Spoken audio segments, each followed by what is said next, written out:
Hi hello welcome to post 360. నేను మీ మురళీ రాపల్లి. ఆంధ్రప్రదేశ్ రాజకీయాల గురించి ప్రతినిత్యం జరుగుతున్న అన్యాయాన్ని ప్రశ్నించే దిశలోనే మా పోస్ట్ 360 ఛానల్ ముందుకు వెళ్తూ ఉంది. తద్వారా ఆ పార్టీకి సంబంధించినటువంటి వాళ్ళు ఎవరైతే బాధపడుతూ ఉన్నారో వారు మా పైన కేసులు పెడుతూ ఉన్నారు. అది కూడా టీటీడీతో కేసులు పెట్టించారు. మేము భయపడేది లేదు. అండ్ ఇప్పుడు ముఖ్యంగా మేము చెప్పాలనుకుంటుంది ఏంటంటే, పవన్ కళ్యాణ్ గారు ఎక్కడ? పవన్ కళ్యాణ్ గారు ఎక్కడా? ఎలక్షన్స్ కు ముందు పేపర్లో పెట్టుకొని ఎవరెవరికి ఎంత ఇస్తారో, అమ్మ ఒడికి ఎంత ఇస్తారో, రైతు బంధుకి ఎంత ఇస్తారో, అమ్మ లెక్కలకి ఎంత ఇస్తారో, వాలంటీర్స్ కి ఎంత పెంచుతారో అంటూ క్లియర్ గా మాట్లాడి తన ప్రసంగాలలో ఇంక్లూడ్ చేసి, ఒకవేళ చంద్రబాబు నాయుడు కనుక ఈ చేయలేకపోతే దానికి బాధ్యత నాది అంటూ షూరిటీ ఇచ్చినటువంటి so called power star Pawan Kalyan గారు ఎక్కడ దాక్కున్నారు సార్? ఎందుకు మీరు ఇప్పుడు ముఖం చాటేసి తిరుగుతూ ఉన్నారు? ఎందుకు మీరు ప్రజల్లోకి రావటం లేదు? ఎందుకు మీరు ప్రజలకు సమాధానం చెప్పట్లేదు?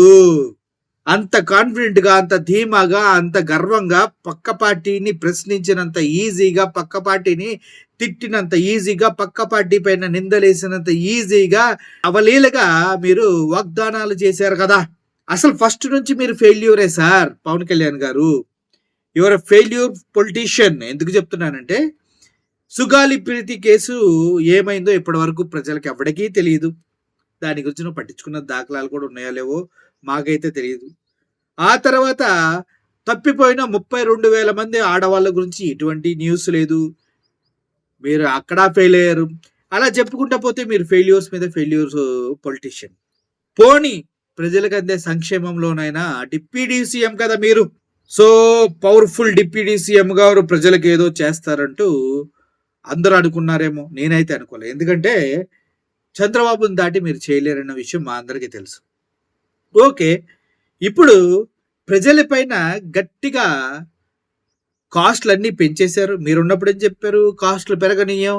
ఈ పాలన ఎక్కడది? దౌర్జన్యం, దుర్మార్గం, రౌడీ రాజకీయం, జగన్ రెడ్డిది అని చెప్పుకుంటూ వచ్చిన మీరు ఇప్పుడు ఏం చేస్తున్నారు? ప్రజలకి ఆయన ఇచ్చిన సంక్షేమాలు కూడా ఇవ్వలేని దరిద్రమైన దుస్థితిలో ఉన్నారంటే మీరు ఫెయిల్యూరే కదా. మీరు మీ కుటుంబం మొత్తం ఫెయిల్యూరే కదా.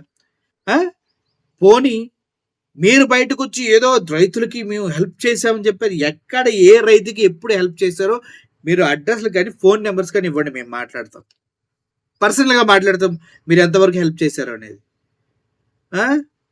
నారాయణ కాలేజీలో ఒక పాప చనిపోయిందని నీ దగ్గరికి వస్తే నువ్వు అన్న మాటలు ఆవిడ చెప్తుంటే కళ్ళు తిరుగుతున్నాయి. పవన్ కళ్యాణ్, చనిపోయిన పిల్ల తిరిగి వస్తుందమ్మా అన్నారంట. ఏంటి సార్ ఆ మాటలు?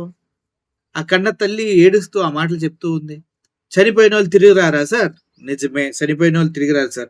అలాగే ఇచ్చిన మాట్లాడినా తిరిగి వస్తాయా రావా ప్రజలకి? నువ్వు వాగ్దానాలు చేసినవి వస్తాయా రావా? సూపర్ 6 అమలు చేయడానికి నేను బాధ్యత అని చెప్పినావు, ఎక్కడున్నావు? ఏం మనుషులండి మీరు? అసలు మీరు రాజకీయ నాయకులా, అబద్ధపు కూరులా?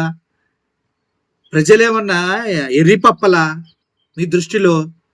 ఇచ్చిన వాగ్దానాలు, చేసిన ప్రమాణాలన్నీ మర్చిపోయి టైం దొరికితే చాలు తప్పించుకు పారిపోయి ఇష్టానుసారంగా ఖజానాలో డబ్బులు లేవు, మేము ముందో చెప్పాము. ఏం చెప్పారు మీరు? అసత్య ప్రచారాలేమో ప్రపంచానికి అంతా వినిపించే విధంగా అబద్ధాలు ఆడుతూ బ్రతికేశారు, వాగ్దానాలు చేసేశారు, సూపర్ 6లు అన్నారు. అరే జగన్మోహన్ రెడ్డి గారి బేసిక్ అంటే బేసిక్ అవి కూడా చేయలేకపోయారు మీరు. ఆయన చేసిన వాటిలో బేసిక్ అమ్మఒడి, స్కూల్ పిల్లలకి గోరుముద్ద, అసలు ఇట్టటి చిన్న చిన్నవి కూడా చేయలేకపోతే ఇంకెందుకు సార్ మీరు? ఇంకెందుకు మీ ప్రభుత్వాలు ఎందుకు? మీ రాజకీయాలు ఎందుకు? మీరు చెప్పిన మాటలు ఎందుకు? మిమ్మల్ని నమ్మి ఓటేసిన ప్రజలంతా ఎర్రిపప్పలుగా మిగిలిపోవడం ఎందుకు?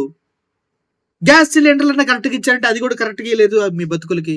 అంటే ఏది చెప్తే అది నమ్మి మీ కోట్లు వేసిన వాళ్ళంతా ప్రజలు కాదు, చీట పురుగులు. ఒక మీ దృష్టిలో చీమలు నల్లుల్లాగానా? ఇప్పుడు వెళ్ళి ఎక్కడ దాక్కున్నారు? మీరు వచ్చి మాట్లాడే ప్రజలతో దమ్ముంటే.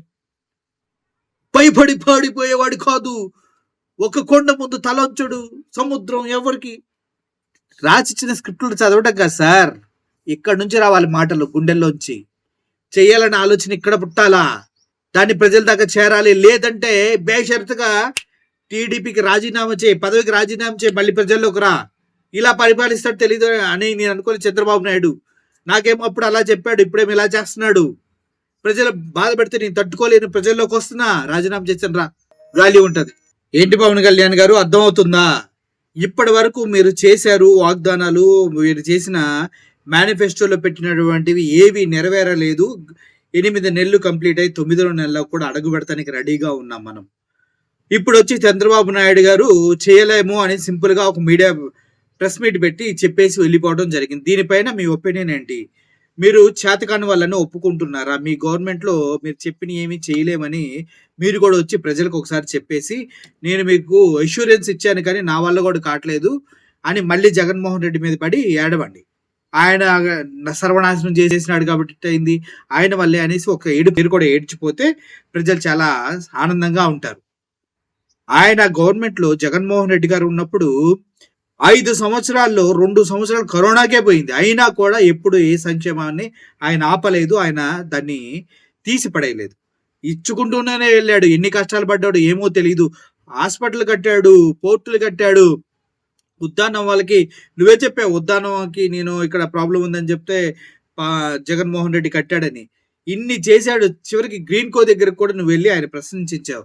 ఇన్ని సంక్షేమ పథకాలు ఇస్తూ ఎన్ని అభివృద్ధి కార్యక్రమాలు చేసిన జగన్మోహన్ రెడ్డిని మీరు గతంలో తిట్టారు. దానికన్నా సిగ్గుపడండి. అట్లీస్ట్ ఆయన చేసినవి చేయలేకపోతున్నందుకు సిగ్గుపడండి.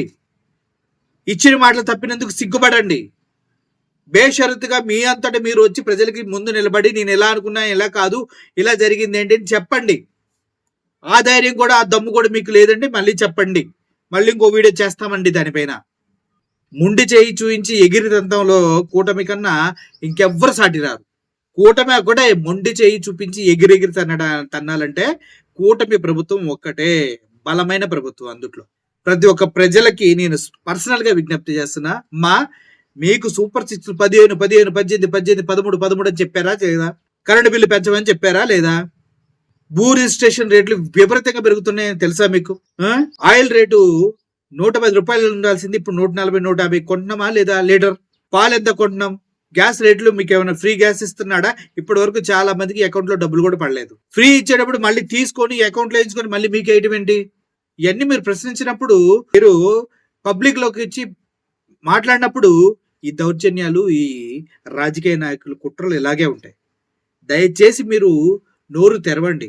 గతంలో కాదు, ఒక టీవీ ఛానల్, ఒక పేపరో మిమ్మల్ని టార్గెట్ చేసి మిమ్మల్ని చేయడానికి. ఇప్పుడు సోషల్ మీడియా మొత్తం మీతో ఉంది. మీరు ఒక్క మాట అంటే 100 సోషల్ మీడియాలో స్ప్రెడ్ అయిపోతుంది.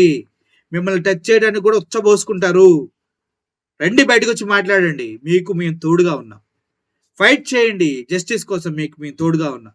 కేసులు పెట్టండి. ఇచ్చిన ప్రమాణాలు చేయట్లేదు, ఇచ్చిన మేనిఫెస్టోలో చెప్పిన మాటలు ఏమి నెరవేర్చట్లేదు, పార్టీల మీద కేసులు పెట్టండి. మేము మీకు తోడుగా ఉండి పోరాడతాం.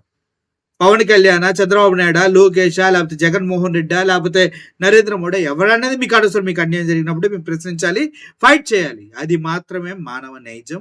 అది మాత్రమే మన భవిష్యత్తుకి మార్గాలు మంచిగా తెరుస్తుంది. అర్థం చేసుకోండి. ఈ వీడియో కనుక మీకు నచ్చినట్లయితే దయచేసి షేర్ చేయండి, లైక్ చేయండి. Thank you so much. Thank you for watching this video. Murali signing off.